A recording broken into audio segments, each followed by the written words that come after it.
Let's talk about the turnaround that the directors of Transcorp Nigeria PLC talk about their annual shareholders meeting last week in Calabar, Cross River State Capital.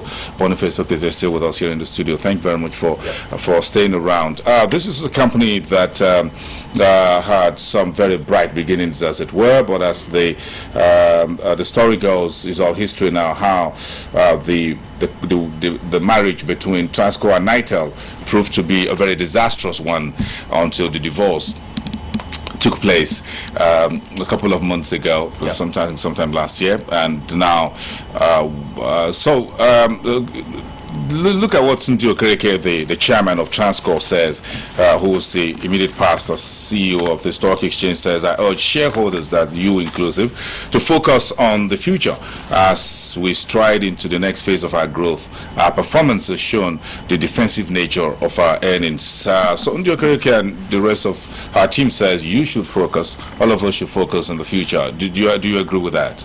Yeah, I totally agree to that submission, because I think there's a clearly where the company is going today, because I don't want to dwell on the past. A lot of things have come to bear on Transcorp, politically, even right from the public office. The brothers and sisters in the West were linked up that the former president was owner of the company, because the company was located in Asorok, and which the man meant well, because if the man had been in the saddle, the economy today would have been better. We know the man, the 8 years, the economy was solid. We're able to pay off the debt. It meant well that these privatized assets, instead of we allowed other people from the part of the world to take over this, let it be in the hand of Nigeria. Where is the turnaround of Transcorp coming from? But the way that company was, received by Nigerians was not good enough, at that time. So we know the problem, and the problem of the Transcorp 2 made was a blunder going to Nitel. If there's any other assets you can move in to take over and pay the federal government, and start from there, I think it would have been better for Transcorp. Transcorp today would have been swimming billion. If the money they raised at that time going to telecom on their mobile outfit, on their own, fresh one, not committing to Nitel, I think today they were able to pay good dividend to the investor who invested in them.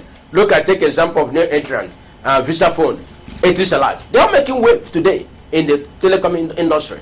So if Transcorp have gone along that line, to have a license of their own fresh license, established telecommunication, mobile telecommunication, they will have swimming in money now. They will have making it. But it's not yet late. Transcorp have not turned around. A lot today, people are moving in, taking the shares. And that's why people are saying today, can any good thing come out from Nazareth? I say, yeah, good thing can come out from Nazareth. Transcorp, the Doubting Thomas, who are now skeptical, would this company survive? Would they be able to pay dividend in the history of the company? I say yes, there's hope. There's going to be light at the end of that tunnel, and we're beginning to see the light. The most important thing, that the 4 years AGM have been held last week in Calabar, because without the AGM audited account, you can't clearly say that we have a company. Transcorp was to be suspended by the stock exchange for failure to report, along with some other companies, and they quickly have to hold an AGM. Not quickly hold an AGM. You have to audit the account before you send the report. Why wouldn't you have audited accounts for 4 years? Of course, if Nitel have not audited account for in the years of existence, the audit account, and this account that have been waging Transcorp not to have a headway to make progress, is the Nitel. But because Nitel today have been removed from them, and that way the account could have been audited and present the results. Because Nitel was a problem and a pipe dream for the Transcorp, even where they're making some money from the hotel business. And they use those cash that would have accrued to us a dividend to pay Nitel staff, which was a part of problem of Nitel. That was a problem.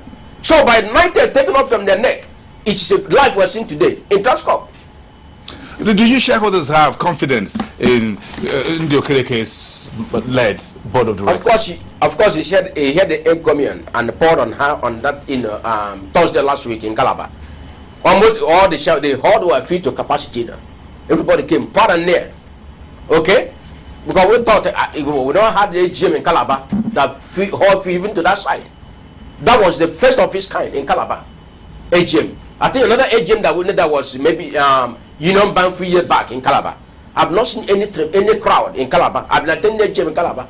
The highest you see, it's not over to 100 in attendance in AGM in Calabar. Because they don't attend AGM. I was even surprised. that the whole feed to our side. On that day, because the people are coming to see. Is this same Transcorp? We never heard of Holding German Metropolitan Transcorp Hotel in Calabar. I think it was a kind of carnival that coming up December. It's a warm up for Calabar people. What's going to come in December? Let's talk about where the money is coming from. So what we're saying today, there's hope in Transcorp. If there's equity on bid, in most cases. For you shareholders, right now, the price at which Transcorp is selling is quite a disaster. It's a disaster from where it is IPO. I agree. At I agree. about 7.50. Yes. I agree. Now, 1.3 billion naira profit for 2009 after having 3.something billion. Yes. So you say the word was that there will be cash dividend next year for shareholders. That one I was telling you before. I spoke earlier. The information will drive the equity. If you know what the Transcorp is doing, what the business they are backing upon, that will also, rise up to people's hope. People begin to patronize the equity. By the time people are not offloading, selling, you will see the movement in that equity now. By people begin to see information, what Transcorp is doing at present, that NITEL has gone off from them. These are new line of business we're backing upon. With the energy now being the focus, okay? And with the agriculture, with the real estate, and other things, I think Transcorp, the sky is not going to be the limit. Come next year, as we've been told, dividend will come. Since we have the management now rejuvenated, a new turnaround man who is there now, who is part of, from the onset, who put the papers together on forming a Transcorp, and now the saddle of president over that fear at the management level, there's no doubt what will come out of it. Now that the former DG, have exited from exchange. Because why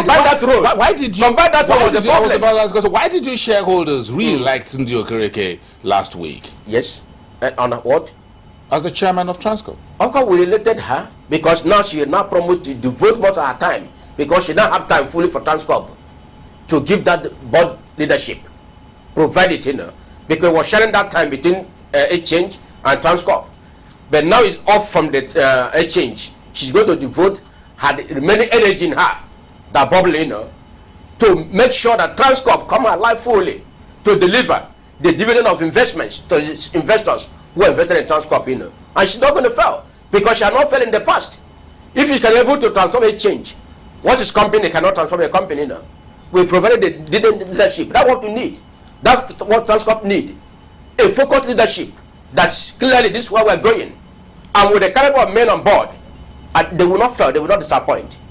Do you think the political problems of Transcorp are over? Definitely it's over. As long as NITEL is the major problem, where the government interference, they pay for such NITEL, they couldn't have access for the facilities, They couldn't hold the property you pay for. That's not political. So now that problem has gone.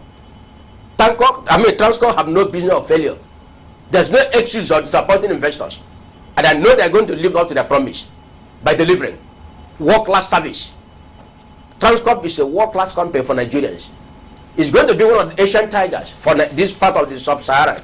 And we're believing that we'll have confidence in the private management they're going to deliver. And we're seeing it. Because the most important thing that 4 years account were audited and discussed, and they just have come and gone. So that Transcorp is moving forward.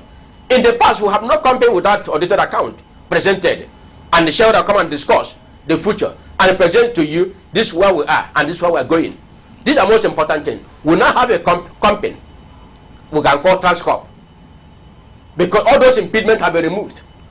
So the company is going to try to move forward and exploit all the avenues, making sure that those who are contributing the bottom line pay dividend to the shareholders, even if it's 10 kobo. And that statement has been made that Transcorp has come to pay dividend. Do I need to ask you the question whether you sell or you buy more? In fact, I'm buying Transcorp.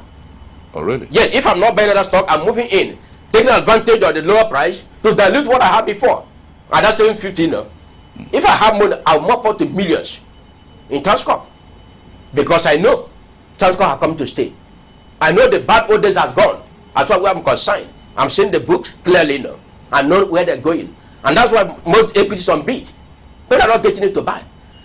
Because why you're rushing to buy at the par value? Because people like you are not selling. Of course, if I have money, I will increase more. Even if you're buying this, smaller equity of 50 kobo apart value, it's better than 135 naira. Because by the time the return comes, you marvel.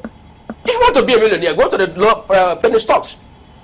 I said it here before, last time, those years, on the insurance sector, penny stock. That's what I tagged them in. But penny stock, people benefited, make billions. In the insurance sector. Do you make money? In the insurance sector. On the insurance sector. Of course, I made a little money now. Because I don't have money to mop like the big players. Okay? So those people make money. But unfortunately now, that sector is also a problem by the regulators.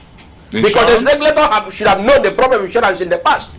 Not to combine the problem, not to go in the worst, Lamido Sanusi, in the banking industry. That's a reflection. Because what we call here, was it regulated in consolidated regulation. That's also affecting the sector now. You now ask the company make a whole provisioning that would deny shareholder dividend. And that's why we have not seen any AGM coming up from the insurance sector for those companies. Are you angry about the I am angry. 2 billion naira? Daniel should not begin to this cut and copy policy regulation, I mean, it's not good for the industry. It's not good for the economy. State your own agenda. Stop copycat. It's not helping the industry. Because the insurance sector have a lot of problem in the past. This is time to build the confidence on that sector. But somebody depriving the investor who are investing, who are even investing in the first place. Because they said, what should concern you that without investment by these insurance companies, they cannot take in the money to pay claims. Because how much are they, the policy paying, holders are paying? Without investments, what if a claim comes in the treatment of I see them 10 places Sunday, that run to billion. It's the investment that will help them to short, pay off this. Do you have an insurance policy? I have. Thank you. But not life. Thank you very much for coming on the program. Boniface Okezie, an investor and a shareholder in some of the companies listed on the market, giving us shareholders' view on some of the